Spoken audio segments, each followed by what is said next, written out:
मायका। अरे वाह खुशी, आज तो बड़ी प्यारी लग रही हो।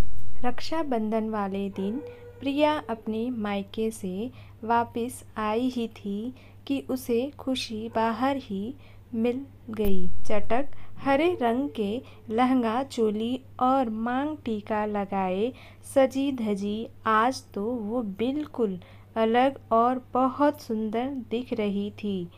हाँ जी आंटी, मैं भी अभी आई हूँ अपने मायके से राखी करके, वह बोली। मायके से? खुशी प्रिया के घर के साथ वाले घर में किराए का कमरा लेकर रह रही थी। वो किसी बड़ी कोठी में पूरे दिन के लिए खाना बनाने का काम करती थी और उसका घर वाला कहीं ड्राइवर का काम करता था, लेकिन उसने रहन सहन से कहीं भी नहीं लगता था कि खुशी इस तरह कोठी में काम करती होगी।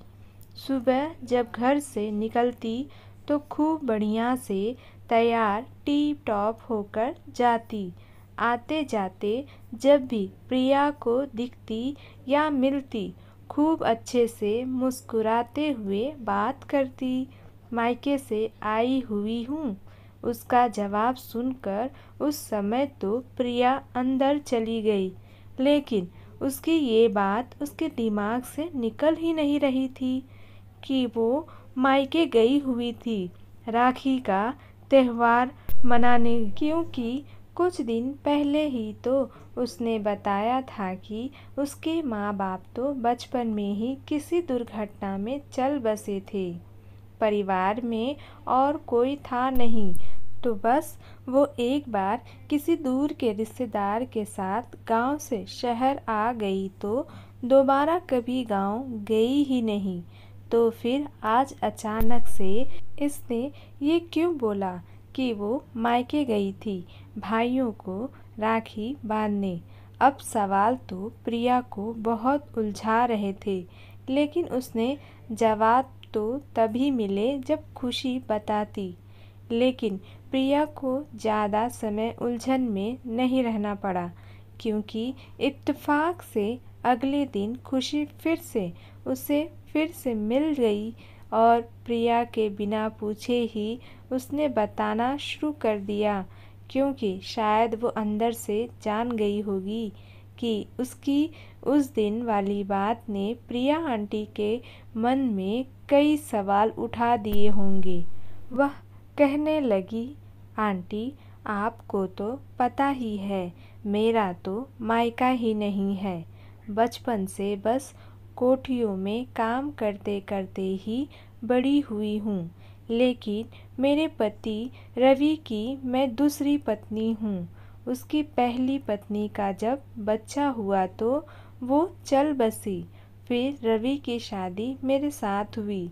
रवि ने क्योंकि बच्चे की देखभाल के लिए जल्दी शादी की थी, तो तब तक उसका बेटा उसकी पहली पत्नी के मायके वालों के पास था। रवि ने उन्हें शादी में बच्चे के साथ बुलाया था। उन्होंने वहां आकर बच्चा तो मुझे सौंपा ही, साथ ही जब उन्होंने देखा कि मेरा मायके का कोई भी नहीं है तो उन्होंने मुझे अपनी बेटी मानकर मेरा कन्यादान भी किया।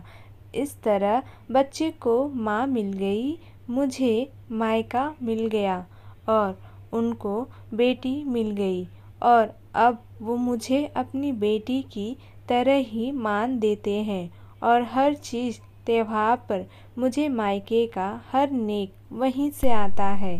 प्रिया उसकी बातें सुनकर सोच में पड़ी थी कि आज ऐसे वक्त में जब अपने ही अपनों को नहीं पूछते, तब भी इस दुनिया में ऐसे बड़े दिल वाले लोग मौजूद हैं जो सही मायनों में जानते हैं कि रिश्ते बनाना और उन्हें दिल से निभाना क्या होता है।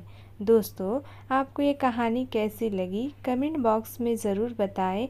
चैनल पे न्यू हो तो चैनल को सब्सक्राइब कर ले, जिससे आपको लेटेस्ट अपडेट मिलती रहेंगी।